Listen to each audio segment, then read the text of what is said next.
नमस्कार। आज मैं आप लोगों को जो गेहूं की या खाद्य सुरक्षा से जुड़े हुए राशन कार्ड हैं, उन राशन कार्ड की ई-केवाईसी जो है, इसके बारे में मैं पूरी जानकारी आप लोगों को बताऊंगा, जिसको ज़्यादा से ज़्यादा इस वीडियो को शेयर करना है ताकि इससे जुड़े हुए जितने भी हमारे भारत के नागरिक हैं, उन सभी नागरिकों को इस सुविधा का बेनिफिट भी मिले और इसकी जो ई-केवाईसी है वो समय पर पूर्ण हो सके। देखिए, काफ़ी दिनों से राशन कार्ड से जो गेहूं मिलते हैं, यानी फ्री में जो गेहूं मिलते हैं या 2 रुपये किलो के जो गेहूं मिलते हैं, जो राशन कार्ड NFSA की सर्विस से जुड़े हुए हैं, उन राशन कार्ड में लंबे समय से काफ़ी फर्जीवाड़ा चल रहा है। इस फर्जीवाड़े को रोकने के लिए सरकार ने एक बहुत बड़ा अहम कदम उठाया है और ये कदम उन्होंने इसलिए उठाया है कि काफ़ी ऐसे लोग हैं जो इसके पात्र नहीं हैं, जो इसके लाभार्थी नहीं हैं। ऐसे लोगों को रोकने के लिए अब ई-केवाईसी जो है वो कंपलसरी करती है। ई-केवाईसी कैसे होगी, ई-केवाईसी कहाँ होगी और ई-केवाईसी कंप्लीट होने के बाद ही आपको इस सुविधा का बेनिफिट मिलेगा, NFSA की सर्विस का लाभ मिलेगा, वरना आपको किसी भी प्रकार का लाभ नहीं मिलेगा। और बाकी अगर कोई व्यक्ति ई-केवाईसी नहीं करवाता है तो उसको सबसे बड़ा अगर नुकसान होगा तो वो ये होगा कि आपका नाम हमेशा हमेशा के लिए राशन कार्ड से डिलीट हो जाएगा, जिसको आप दोबारा से नहीं जुड़ा पाएंगे। जो व्यक्ति अभी तक फ्री का राशन ले चुके हैं उनको भी अभी अलर्ट मोड में रहना है।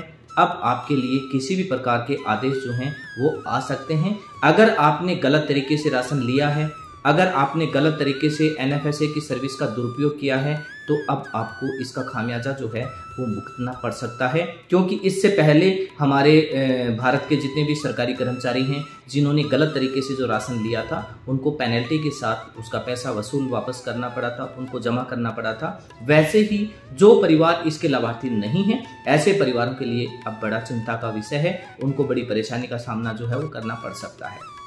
लेकिन जो व्यक्ति इसके लाभकारी हैं, जो इसका लाभ ले सकते हैं, उनके लिए सबसे अच्छी बात यह है कि उनकी सब परिवार की जो है वो ई-केवाईसी करवाने के बाद इस योजना के लाभ को कभी भी किसी भी कंडीशन पर उसको नहीं रोक पाएंगे। उनको इसका लाभ जो है वो हमेशा हमेशा के लिए कंटिन्यू रहेगा। अब मैं आपको बताऊं कि ई-केवाईसी आपको करनी कैसी है और ई-केवाईसी आपकी कहाँ पे होगी और इस ई-केवाईसी का कैसे आपको पूरे परिवार को वहां पे जाना है। इसके लिए मैं आपको पूरी डिटेल के साथ बताऊंगा। पूरे भारत में जितने भी राशन डीलर हैं, इसकी जिम्मेदारी सारे राशन डीलर हैं उनको दी गई है। जितने भी राशन डीलर हैं उनके पास एक पॉस मशीन है। इस पॉस मशीन के द्वारा आपके राशन कार्ड की ई-केवाईसी जो है वो कंप्लीट होगी। ई-केवाईसी करवाने से पहले पूरे परिवार को वहां पर जाना होगा। जितने सदस्य राशन कार्ड में, जन आधार कार्ड में मौजूद हैं या राशन कार्ड में जितने व्यक्ति मौजूद हैं, उनका सबका आधार कार्ड बिल्कुल अपडेट होना चाहिए। और आधार कार्ड की जो केवाईसी करने से पूर्व अगर किसी के आधार कार्ड में फिंगर अपडेट नहीं है या आई स्कैनिंग, आंखें जो है वो स्कैन की हुई अपडेट नहीं है, ऐसे में आप जितने जल्दी हो सके, ज़्यादा से ज़्यादा और जल्दी से जल्दी आप आधार सेंटर पर जाकर इनके फिंगर अपडेट करवा दीजिए, उनकी आई स्कैनिंग को अपडेट करवा दीजिए, ताकि आपको ई-केवाईसी करवाने में किसी प्रकार की समस्या ना हो। ई-केवाईसी सिर्फ और सिर्फ आपके फिंगर प्रिंट के द्वारा की जाएगी या आई स्कैनिंग के द्वारा की जाएगी। OTP का इसमें किसी भी प्रकार का कोई भी सिस्टम नहीं रखा है, क्योंकि OTP से काफ़ी ऐसे लोग हैं जो फर्जी तरीके से उसको रजिस्ट्रेशन करवा देते हैं। जितने भी राशन डीलर हैं उन राशन डीलर को जिम्मेदारी दी गई है, वो राशन डीलर जितने भी इसके लाभार्थी हैं उन सब की ई-केवाईसी को कंप्लीट करेंगे और ई-केवाईसी को कंप्लीट करने के बाद ही आपको सुचारू रूप से वापस आपका राशन जो है वो मिलना शुरू हो जाएगा। परिवार के किसी भी सदस्य का अगर आप ई-केवाईसी कंप्लीट नहीं कराते हैं, अगर उसका आधार कार्ड अपडेट नहीं है और आधार कार्ड अपडेट नहीं होने की वजह से अगर आप ई-केवाईसी को कंप्लीट नहीं करवाते हैं, तो ऐसे में उसका नाम राशन कार्ड से हट सकता है। इसलिए आप जल्दी से जल्दी उसका आधार कार्ड अपडेट करवा दें और आधार कार्ड अपडेट करवा के उसको उसकी जो ई-केवाईसी है उसको कंप्लीट करवा दें। प्रत्येक व्यक्ति को स्वयं को, जितने भी राशन कार्ड में 5 सदस्य हैं तो 500 सदस्य को राशन डीलर की फ्रेंचाइजी पे जाना होगा, शॉप पे जाना होगा और शॉप पे जाके वहां पे अंगूठा लगा के आपको कंप्लीट आपकी केवाईसी को कंप्लीट करना होगा। काफी ऐसे लोग हैं जो विदेशों में बैठे हैं और उनको भी इस सुविधा का लाभ मिलता है, लेकिन मैं आपकी जानकारी में बता दूं, ऐसे में अगर कोई व्यक्ति आ सकता है तो वो अपनी ई केवाईसी को कंप्लीट करा सकता है। अभी तक ऐसा कोई आदेश नहीं आया है कि ऐसे में कोई व्यक्ति अगर यहाँ पे मौजूद नहीं है उनको कोई रियायत दी जाएगी या फिर उनके आने तक उसको एक्टिवेट रखा जाएगा या फिर उनको किसी भी प्रकार की कोई अदर सुविधा दी जाएगी। ऐसा कोई भी आदेश अभी तक आया नहीं है। ऐसा कोई भी जानकारी अगर आएगी तो आप लोगों को बता दी जाएगी।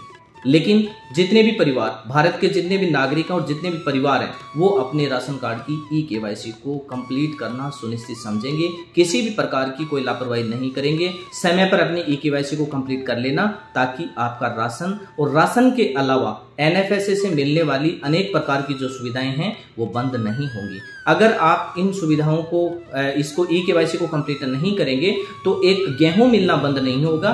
इसके अलावा आपको एनएफएसए के द्वारा मेडिकल की सुविधाएं मिलती हैं या अनेक प्रकार की और भी सुविधाएं मिलती हैं, वो सारी सुविधाएं आपकी बंद हो जाएंगी। उसके बाद आप इसका लाभ नहीं ले पाएंगे। इसलिए जितने भी परिवार हैं वो सभी परिवार समय पर अपनी ई केवाईसी को कंप्लीट करवा लें ताकि आपको किसी भी प्रकार का जोखिम ना हो और आपको इन जो सरकार की जो सुविधाएं हैं इन सुविधाओं में किसी भी प्रकार की ऐसी कोई बाधा आपके बीच में ना आए कि आप किसी सुविधा को ले नहीं पाए। सभी नागरिक समय पर जाकर अपना ये कार्य कंप्लीट करेंगे। मेरी जानकारी अगर आपको अच्छी लगी है तो इस जानकारी को ज़्यादा से ज़्यादा लोगों के पास शेयर करना ताकि लोग इसके बारे में समझ पाएं, लोगों को ये बात समझ में आए और वो समय पर अपनी ई केवाईसी को कंप्लीट करें।